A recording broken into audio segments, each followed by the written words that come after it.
Հարսնաձորի լեգենդը սերիալի 95 հրթսերիան կհեռարձակվի Pan-Armenian թվով 2025 թվականի հունվարի 16-ին, խոստանալով դառնալ ամենազգացմունքային էպիզոդներից մեկը, Հարսնաձորի մոտ ծնված մեծացած Արփիի ճակատագիրը, որն անբաժան է սիրահարված հարսնացուի հին ավանդությունից, նորից բարձրացնում է հավերժական հարցեր զգացմունքների ուժի անցյալի գնի մասին, նրա ճանապարհ այգի հետ հիշեցնում է այն լեգենդար հարսնացուի ճակատագիրը, ում հավատն իրեն փրկեց մահվան ձեռքից։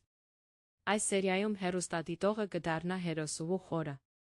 ներքին հակասության տարիներ շարունակ տող թշնամության նոր շրջադարձի ակամա վկան, սակայն հենց սերն է, ինչպես լեգենդում, դառնում անտեսանելի ամրակալը, որը կարող է մեղմել ճակատագրի ամենակոպիտ հարվածը։ Սցենարը վարպետորեն հավասարակշռում է առասպելի իրականության մեջ, իսկ դերասանական խաղը փոխանցում է հոգարության ու հույսի յուրաքանչյուր նոտան։ Այս էպիզոդը ոչ միայն սյուժեի շարունակությունն է, այլ նա պոետիկ մտորում այն մասին, թե ինչպես է անցյալը կարող հաղթահարվել իսկական զգացման լույսով։